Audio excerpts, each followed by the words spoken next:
Welcome, friends, to a new segment on the Target Forge YouTube channel where yours truly, Bill Ruehl, will join the Airgun Geeks on their podcast. And any of the podcasts that I participate in, I hope to grab video capture of that event and provide it here for you as video content. You can always check out the Airgun Geeks podcast through the audio-only avenues that are all over the place on Google, iTunes, everywhere that you can get podcasts from. You can find the Airgun Geeks. And we are also a sponsor of the Airgun Geeks podcast. So do check out targetforge.net and also look at our affiliate links for the lovely GX, CS2, and CS3 compressors. Anyway, let's get into it with Patrick and enjoy another episode of the Airgun Geeks podcast.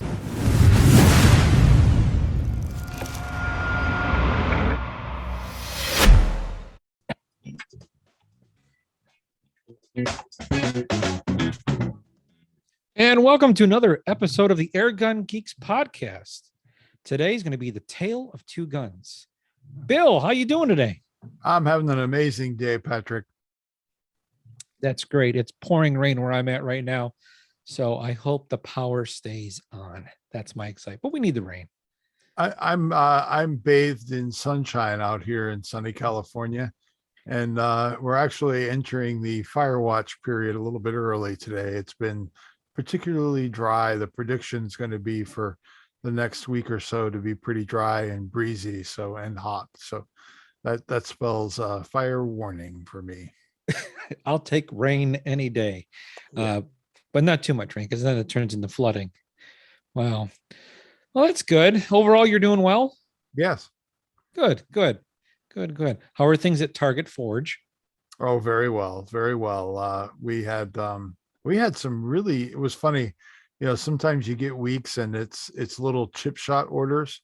Mm-hmm. And sometimes you get weeks where it's like 3 or 4 really big orders.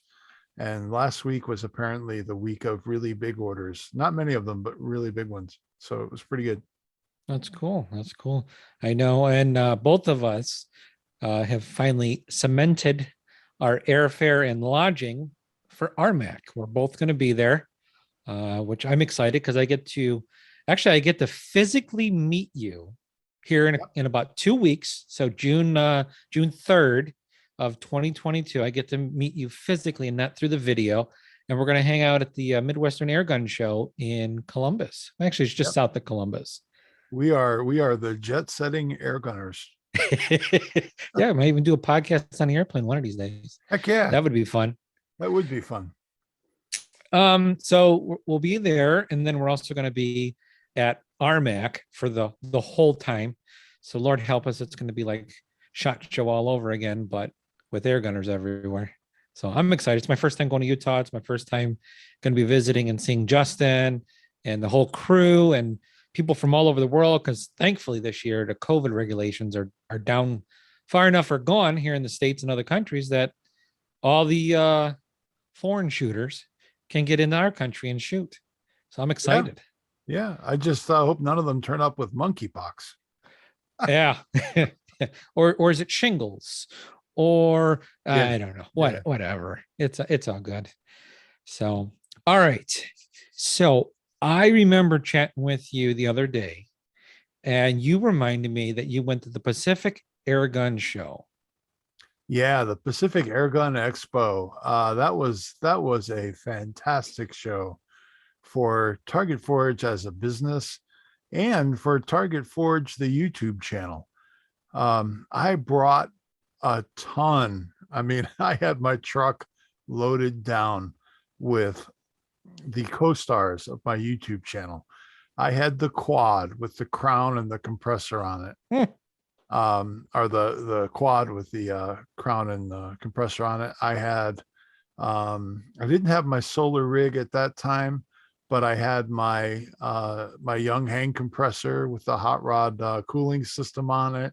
And everything that has been kind of infamous on my YouTube channel, I brought there.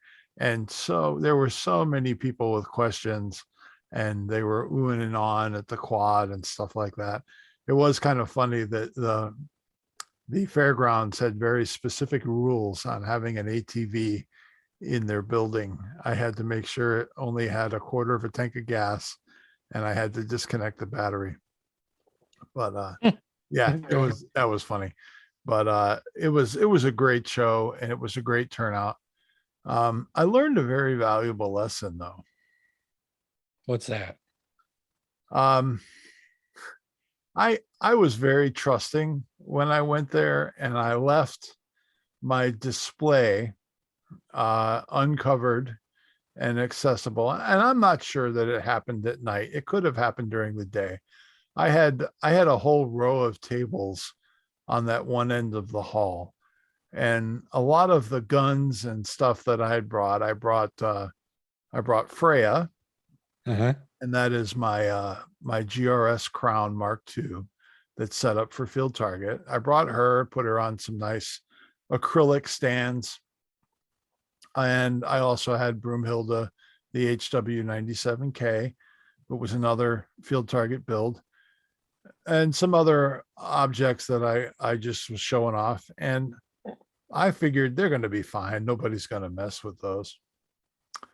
Well, somebody apparently thought those really nice dials on the side of a Crown were worth mucking around with. So, but not only was my transfer port adjusted, my scope knobs were adjusted, my my power wheel was mucked with.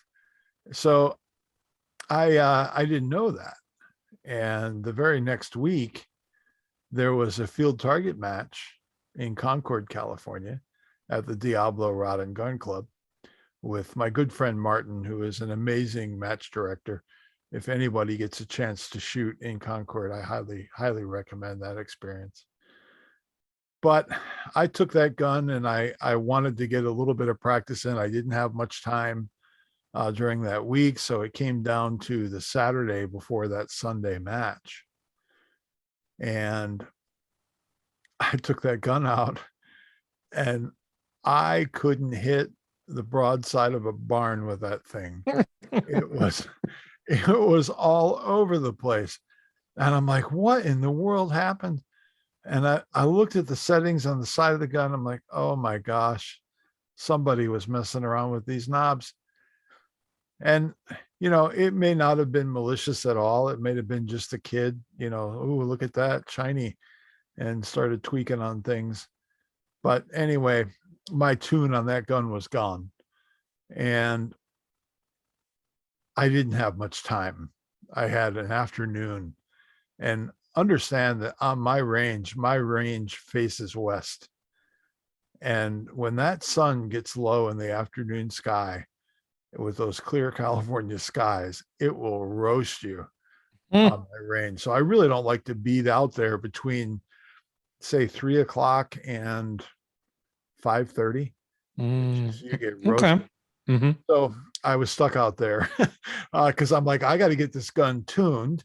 I got to go back and redo my dope and try to get some practice in before this match tomorrow. Anyway, long story short, I didn't get an adequate amount of time to redo the dope, and I suffered terribly at that match. I think I might have got maybe high 30s in that match, and that was not where that gun typically shoots. It's actually quite accurate, but I'll tell you what, some good came out of it. And going through that process in the next month of getting the gun sorted out, shooting the way I wanted. And oh, by the way, when I first started looking at that, where those adjustments got me, I noticed like a 200 foot per second shift in velocity out of that gun. So I had to get that back. But anyway, fast forward, I redid the dope sheet.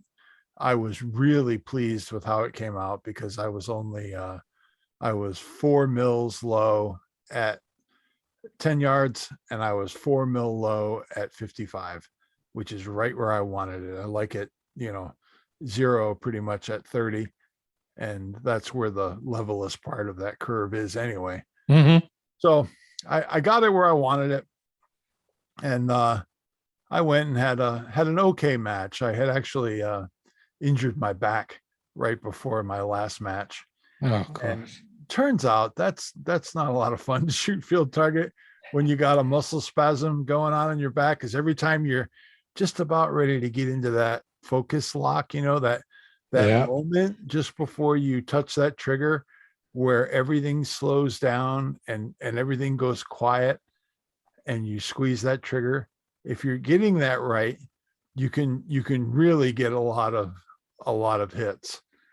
But if you've got a pulled muscle or something that's tweaking you, that makes it a lot more challenging. So anyway, we have a saying at Diablo, that we are going to come up with an app with a flow chart for your field target excuses, so that you don't have to think about them anymore. You can use the app, and the app will help you come up with a reasonable excuse for your performance in field target. I'm sure it's going to be really popular. Well, I'll definitely buy it. Be like, well, that flew by because Bill's got a spasm, and when he jerked, I jerked because he scared me. Therefore, that's why I missed. That's crazy. Well, I guess that's a hard lesson to learn, that knobs on a scope, they go clickety clickety click, are very attractive to everyone, but who should touch them. Right. And the lesson of that is, one, put a sign up, don't touch, and two, have a scope that has 0 stops would save that, because then you can just go right back for your elevation instead of the fire windage. But needless to say, it's bound to happen. People like to touch stuff. Yeah. But yeah, that's crazy. That's funny too. Anything that you saw really cool to show? Let's see. I got to my booth area was adjacent to Scott Schneider, the Motorhead, who of course now is the reigning champion nationally of field target hunter division. And he and I got to talk for a bit. He's got some interesting friends up there. That's really pretty much his neck of the woods, is the Placerville area. Mm-hmm. And he and I got some time to talk. Martin was there from Diablo. He and I chatted for a while. They were both right near me. And Michael, who actually puts on that event every year, he was more than gracious with both my space, and they had some really cool t-shirts that they did just for the event. And it was kind of like a custom t-shirt kind of thing, where you just went and told the guy what color and what size you wanted. Mm-hmm. And then you came back 10 minutes later and they were printed and ready to go. And they were all screen printed. So it wasn't like he was just slapping iron-ons on there. It was a really good screen printed shirt. Wow. That's cool. That's cool. Yeah. Wow. Oh, that's new. Boy, talk about print on demand. Yeah. I Where did that technology has come. the LCS gun, the Mhm. semi-auto / full auto demon that is the rage these days, I hear. That is what I hear too. I seen Steve was doing a review on that on Instagram or something, so that's about to come out. That's going to be cool. Yeah. That's the semi-auto stuff is a bit gimmicky in the past. I don't know if things have changed, although everyone knows I own a Leshy. That's not a gimmick. That is all new designs that just got patented last August, and so far so good. I have upgraded the barrel to a 30, and overall not too expensive. I guess you're looking $90 a clip. You got to have 3 of them, two on the gun and 1 in the gun to shoot. And then the barrel, I got that from Airgun Leshy shop. It was like $283. So about as much as a caliber change for an FX, to be honest with you. And that's a 350 barrel. They make a 450 and a 600, I think. Not too much more. And it's just really quick, simple changeover. But I saw a video today where it was the Colorado air gunner, and he had a 450 barrel, and he took his Fat Boy 2.0, and he got it the M14 thread, and he snugged it so it created a tension barrel, and he shot, and that's a 30 cal. And then he shot it with the Eagle Claw adapter and shot with the Fat Boy 2.0, and it was putting them all over the place. Same pellets, everything. I'm like, what? So now I'm like, I mean, mine's accurate. I got to test the 30 out, but I'm like, well, now I got to go and test that. But that's a totally different shroud that I would have to get, because right now I'm running the Downey shroud. So if there was a way that Downey could make it to where it would tension the barrel, so instead of screwing it to the mount that he has now, it would tighten by an end cap. So it would be pulling on the barrel, and then he'd have to have some type of holes in it, because you want to use that big volume that he has in there for the exhaust, if you would, when the pellet comes out, and strip it, have it go through the Fat Boy or whatever suppressor you're using, and see how that works, and would it make it more accurate. So now I'm gonna email Donnie and say, hey, what about this? Or maybe I'll tell him about the podcast. But I'll send him some designs, and him and actually it'd be Izzy would be the one messing with it, and see what happens. I might start something. I'm sorry. Was it possible that other adapter setup that he had was leading to some clipping? Is that why he got such a spread on that pattern? Well, it's possible. He didn't say anything about clipping. It could. But you're going from a free floating barrel, even though it's short and heavy, but it's free floating versus stiffened, if you would, tensioned. But then there were some comments in his video from people like, well, out past 50 yards, you'll see it. Wait a minute. This is not 100+ yard gun necessarily with the 350 barrel. Yes, it will do it, but I'll say it's like a 75 or less, because I use it for walking and stalking. If you want to go out farther, well, then yeah, you'd go probably 450 or 600, but then let's just get a different gun then, right? Or another Leshy, set it up differently. Yeah, folding stock is not much help with a 600 millimeter barrel. No, and it comes back to what's your purpose. Yeah, absolutely. That's like, I want to get hold of the Brocock. It's actually the Atomic. Sorry, I keep saying Atom. It's the Brocock Atomic, their pistol, and they have one with a folding stock and all that. But now Brocock came out with a thing called the Ranger, which comes with everything already. So, and I watch. But the Ranger's only available in the UK, right? No, it's here. It's here. It's here. Wow. I was browsing Airguns of Arizona's website, and I'm like, well, there it is. And they got a cool little package going on because Jessica from Iguana Solutions, she uses that thing, and she's a little Annie Oakley with that thing right out of her truck and everything, and it's quiet, and it's got the knob on the side, which I like. It's a real quick adjustment to go from, I think it makes up to 20 foot-pounds all the way down to like 8. So she'll lower it down, and then she knows her holdovers, and then when she needs all the power, she can go, and man, she puts them right in them iguanas' heads.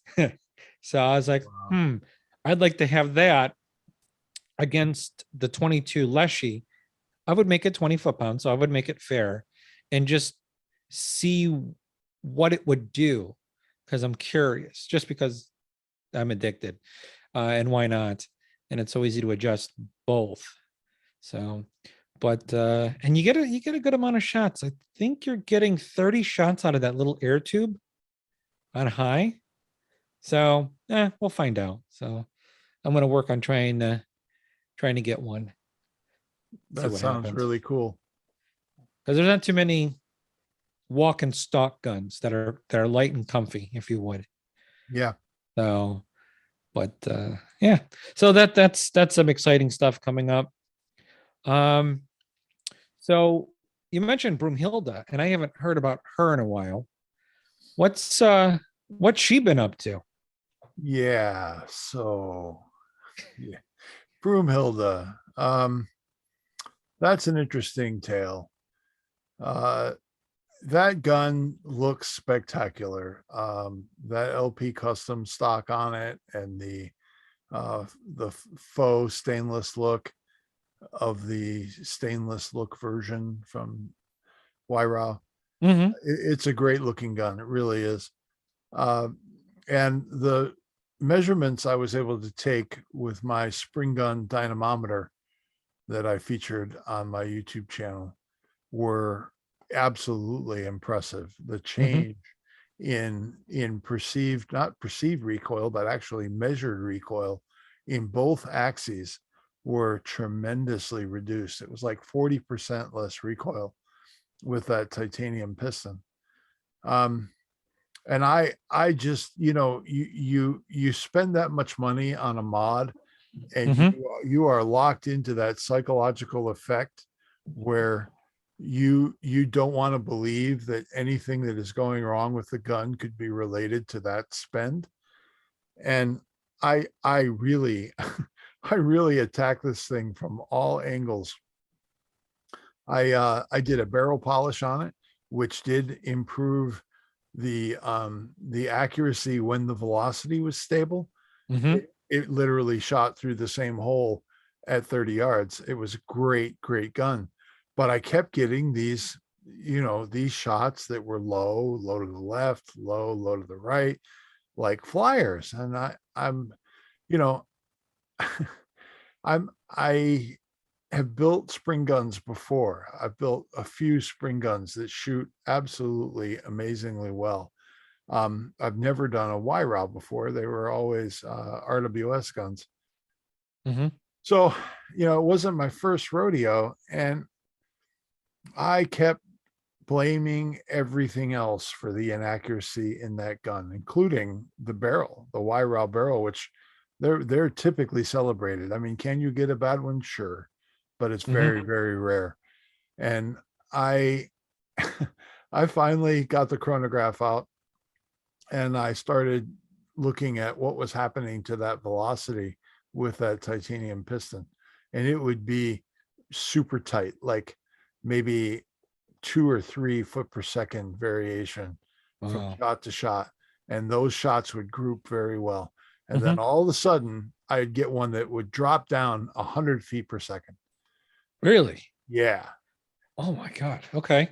And when you're getting that kind of a delta on a spring gun, something's wrong.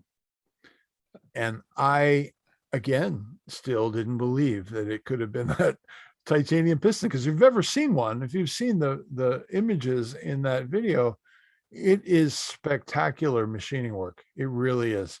The jeweling on the breech cover is just gorgeous.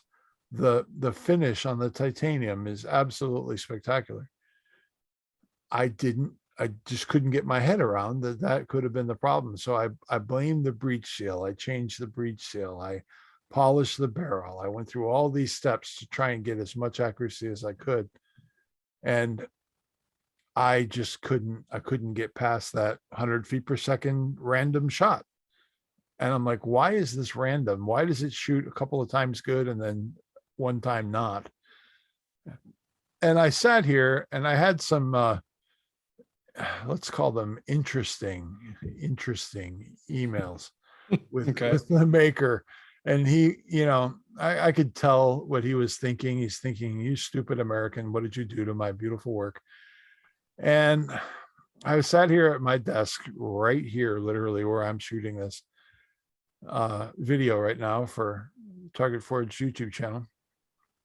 And I started just cycling that piston slowly back and forth with my hands. Mm-hmm. And I could feel this chunk as that seal got about 2/3 of the way down that bore. There would be this step. Mm. And you could feel it. You could feel it with your fingers. And I thought, my God, what the heck is that?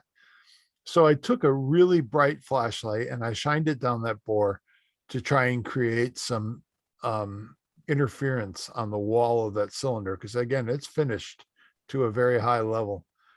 And I could see this ring about where I felt that kerchunk as it went down the bore.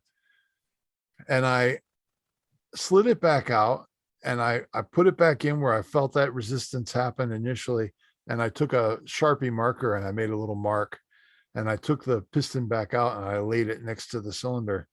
And sure enough, there was a machining in the outside of that cylinder, and it looks like it pushed the material down into that cylinder just a little bit. I mean, maybe 0.003 of an inch or something like that. It wasn't very much at all, but it created this step. And when that piston was traveling down that bore at a pretty decent velocity, it was sometimes enough to destabilize the lip on that piston seal. And that's why I would lose 100 feet per second. Jeez. Yeah. Can you imagine trying to find that fault? And after some more interesting emails, we finally agreed to ship that back to England. And I put the original piston back in, and I ran like 50 pellets across the chronograph, just trying to get it to mess up. And not once did I see any deviation in velocity more than 3 feet per second out of that stock piston.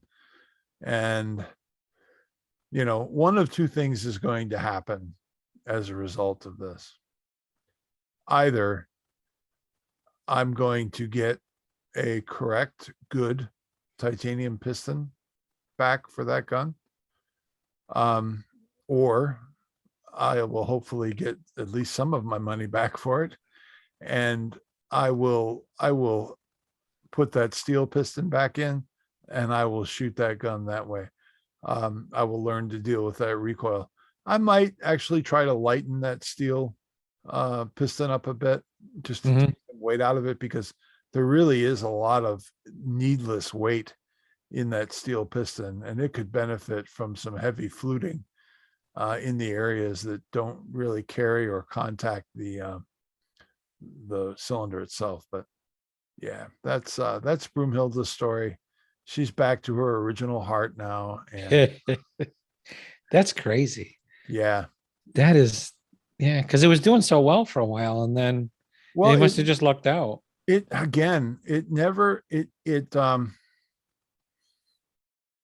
would shoot a few pellets really well, but then you would get these flyers, you'd get these dropouts. And until I really started scrutinizing that velocity drop and trying to figure out what was causing it, it always had that, I could shoot a group, and it would be like 5 pellets in a row, and I wouldn't see that effect. And I would think, yeah, this is great, this is amazing. And then the next pellet would be the one that had that variation. And I'm like, yeah, I can't compete with this. This would actually, it would break my soul in the middle of a match to have that happen. Well, yeah, I mean, statistically, out of 60 shots, that's way too many odds of missing because of faulty equipment, if you would, or misfiring equipment. Yeah. Jeez. Well, especially when you factor in the probability of me misreading the wind, of me misreading the distance. We'll just call that the human factor, the Bill factor. Right. And then you got a Broomhilda factor. Yes. Yeah. Don't need that. We got enough problems with the human factor. Correct. Very correct. Wow, that's crazy. I was thinking scope, loose ring, it's like, but it's actually the heart of it.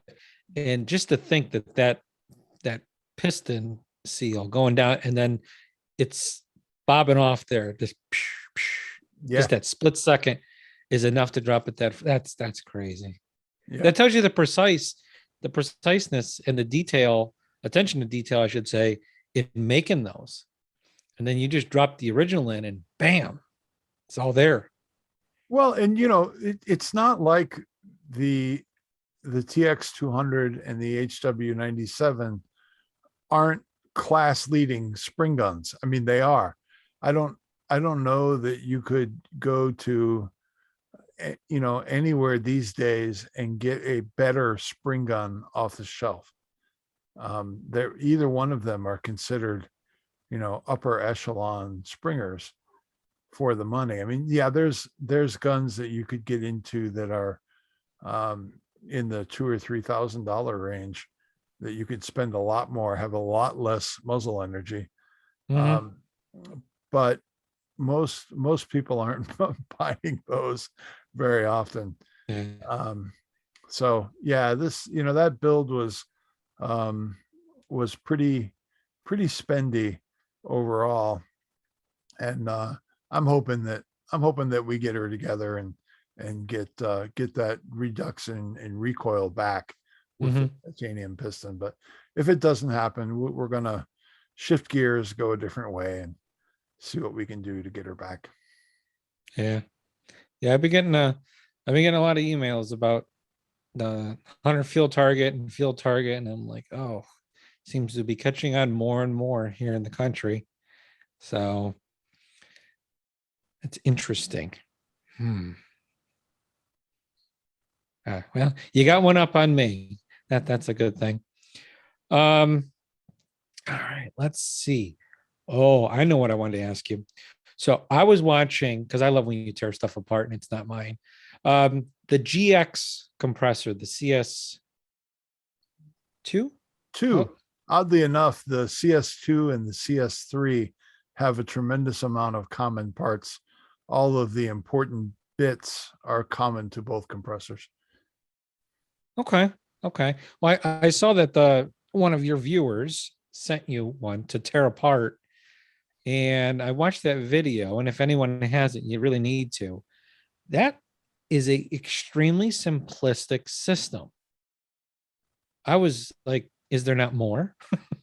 And then it seems to come apart fairly straightforward. Yeah, as long as you know the secret, they literally fall apart in your hands. But you can very easily get up against the wall with you have to get the piston in just the right position in order for you to get the wrist pin out. And then you need to move it a little bit more, the piston itself, out of the way to get the connecting rod of the motor out successfully. But once you learn that, then it's absolutely dirt simple to take apart, put back together. Now tell me if I'm wrong, because this thing's oilless. I know there was grease, or there's a bearing at the bottom, and then where it connects to the crank, but then there's the wrist pin. Is there any oil or grease that you would put on that when you assemble it? Like if you had to replace it or something? I'm curious on that. It's interesting that you brought that up, because that is something I'm actually going to be meeting with the manufacturer's engineering team about, because that wrist pin has a lubrication groove in it where it contacts the connecting rod itself. So the bore of the connecting rod that rides on that pin, there is a relief in there that's meant to carry lubricant. I want them to cross drill a hole, because there is a hole that goes along the axis of the wrist pin.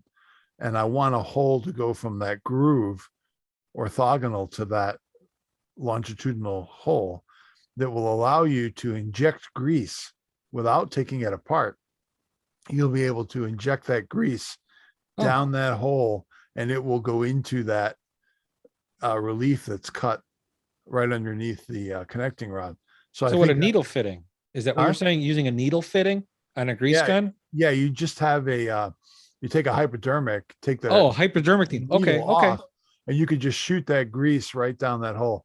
They haven't done this yet, and really, that groove is so deep that if you were to apply grease to that area and simply reassemble it, you would have enough grease in there for quite some time. So it is my belief that would be a good service point And in my first video, I actually mentioned that I didn't think there were any user serviceable parts on the Okay. I drive remember side. that. But Yeah. after thinking about it, I'm like, it would go a long way to go through and repack both that carrier bearing on the crank pin and also Uh-huh. the bearing area on the wrist pin. Re-greasing those wouldn't take much effort and would probably contribute to a lot better longevity. So And then the question brings up what type of grease, because people are going to ask. I'm going to ask. Do you do the old red and tacky, or do you use a molly grease, or do you use a nanotechnology type grease? God, there's so many types of greases out there. it's Or interesting does it matter? that you ask that because there is actually a very specific grease that they want you to use on the wrist pin connection on the cylinders. There's a grease keeper area on the low pressure piston and the high pressure piston. So those three lubrication points all spec a kind of odd grease. At least it struck me as odd initially, in that it is a food grade grease. It's actually a grease that has a vegetable base to it.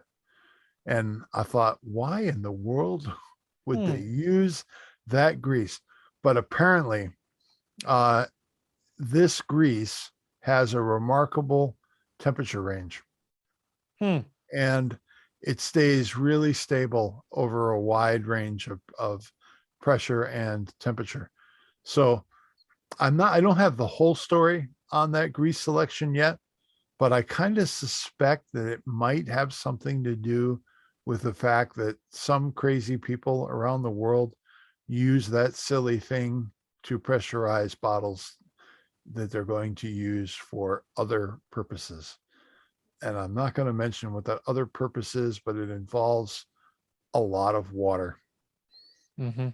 And I know if I was diving, I don't think I would use an inexpensive Chinese compressor to No. create my breathing air. No, absolutely not. That's just me. I think you really need at least a type D breathable air filter Mm-hmm. on that. And those aren't very cheap. So I think that might be part of the reason that grease is in there, but that's the grease they recommend. And that's the story I'm sticking to for now. But I will say that lower carrier bearing, I would definitely use some sticky red grease on that. And I think in that gear case, that could benefit from a little higher end lubrication in there as well. Mm-hmm. We're going to be doing some service bulletin type videos here on that compressor, because we have a little bit of an announcement here at Target Forge regarding the GX compressors. Ooh. Are you ready, Pat? I don't know if they're ready. So now you got me. So what is it? I'm curious. So one of the things that I realized, I started kind of repping that compressor, and a lot of people have bought it. I'm telling you, a lot of people have responded to my video content on that thing and have used my affiliate link. And I am so thankful for every single purchase. I mean, I don't get a big piece of it, but little drops in the bucket add up over time. Mm-hmm. And the one thing that always stuck in my craw was that I firmly believe in their warranty support. They don't mess around. If you've got a problem that they can't fix very quickly with cleaning some grease out of areas that shouldn't be, or something simple, they send you a new unit. If it's within warranty, they stand by that warranty very well. Where I got concerned was, what do you do after the warranty? Mm-hmm. Or what do you do if you've dropped this thing and damaged it in a way that really isn't covered under warranty? Are you really supposed to just throw this unit away? that, with increasing pressure on being more green minded Mm-hmm. in our world today, it seemed to me an awkward premise to just throw this thing away when you couldn't fix it. So I actually found the manufacturer in China, and I started a dialogue with them. And Target Forge, right now, at least the way this relationship is framed out, Target Forge will be the US supplier for parts for the GX compressor. I'm not going to provide support for that compressor. I will produce videos. I will show you how to do it, but I can't be the guy on the phone. Mm-hmm. When somebody is stumped, I would try to respond to emails as best I can, but my goal is to provide parts in America. I know for those of us that have walked the Young Hang walk, Mm-hmm. you go to AliExpress and you order your parts, and then you wait and you You wait wait, yes. and you wait, and you're without air for a month or two before your parts show up. And then, provided you got the right part, you fought through the language barrier and you actually ordered what you needed, you might be back in the game, you might not. These are going to be sourced in the US, they're going to be stocked in the US, they're going to be shipped in the US. So your turnaround on those parts is going to be as quick as I can make it. And I'm hopefully going to extend the life of the owners of these compressors, not their lives. Can't do any much about that. Compressors, I might be able to help with. So Mm-hmm. that's the goal. I'm going to be the seller of parts for those units, and hopefully we give them some more life. Again, I think they're neat little units. They seem to be really well built. Mm-hmm. The CS3 is unique in that it has auto shut off capabilities. What makes me nervous is when the Chinese start putting a bunch of sheet metal around something and making it mysterious. It tends to cut off airflow to the cooling system.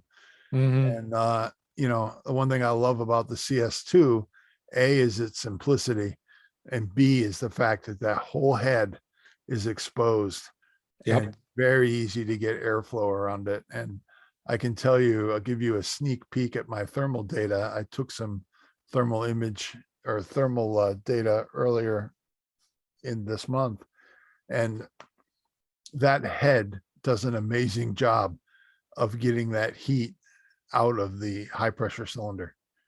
The temperature delta between the surface of the high pressure cylinder and the body of that casting was not very big. So that heat was translating into that aluminum casting very well. And that impressed the crap out of me. It doesn't, you're still not going to fill large cylinders. It's still a gun only solution, Mm-hmm. but man, it's portable. It works great. I don't know. I don't know what more you want out of Yeah. a solution like that. Well, especially with, inflation and all that going on here in the country and the United States, I should say. Uh, you know, nomads have gone up at with their Venturi. The actually all compressors have just up, up, up, up, up. And that was the first problem years ago when I started, was the cost of a compressor was outrageous. It was both arms and both legs and a left butt cheek for some of them. I'm like, oh my God, how am I going to shoot? Hand pumping and whatnot. And now, it's been huge leaps and bounds. And then we got this problem with inflation, and then it made it expensive again. And then now this thing comes out, and I'm like, we'll see. And I've been sitting on the sidelines going, because I got a big compressor because how much I shoot, but everything, I've been watching your videos and we've been chatting, and I'm like, I might just have to get one as a backup to where when you shoot, thousands of birds and you're like out of air and you're like, darn it, but we still got to shoot, or the power goes out. Well, this thing runs 12 volt, so you do it that way. And Yep. then that led into your solar powered video on how to make that device. Yep. That was interesting and all of that. So I highly suggest everyone looking that up. But yeah, it's crazy. That's exciting. So that's Yeah, really interesting. I'm actually seriously considering because I got to drive from the coast of California and pick up my friend Patrick in Salt Lake City the week of RMAC. And I thought, well, you know what? There's going to be some room in the car. I could chuck that solar rig in there and have that on display out at RMAC and just have a sign on a table and say, hey, free fills. And just to get some hours on that compressor. Because I really do want to understand how these things age and live in the wild. And even as much as I shoot with it, I'm not racking up the hours on it at a really high rate because my crown is so efficient with air that when I first estimated the solar load on that, I figured, well, I want to do 10 fills a day. Like, well, that's 1,300 pellets. Yeah. Well, it'd be interesting because in Utah, isn't it cold in the morning? Cooler in the morning? It is. Yep. And then real hotter during the day. So to see how it behaves in the morning versus the afternoon with the temperature change. So it might be a good idea. That'd be some cool thermal data to see how it's cooling itself and behaving, if you would, in the afternoon. Yeah. Yeah. I probably wouldn't bring the temperature measurement gear to RMAC because that might, a bunch of wires sticking out of the chassis that might put some folks off. But, I do live in an area where the ambient temperature can get kind of wacky. True. And, True. I get, right now we're still in the mid to high 40s in the morning. Okay. And then it can get up to 85, 90 in the afternoon. And if the sun hits my shop just the right way, it can really spike the temperatures in my shop. So I'm sure I can get some good ambient temperatures to run that thing. And I have. Since I got it in September. It was still quite warm here in California in September. Okay. So it's been through some pretty rough temperature cycles, but it's been a great little unit. Well, that'll be fun. So anyone listening, make sure you come check out Bill and myself.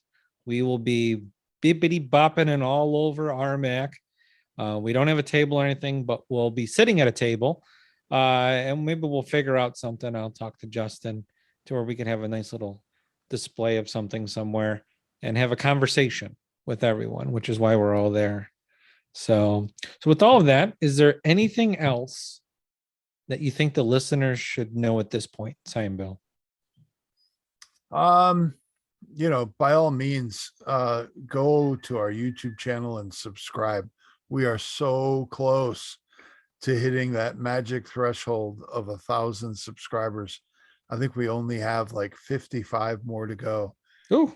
And we will be officially monetized on YouTube.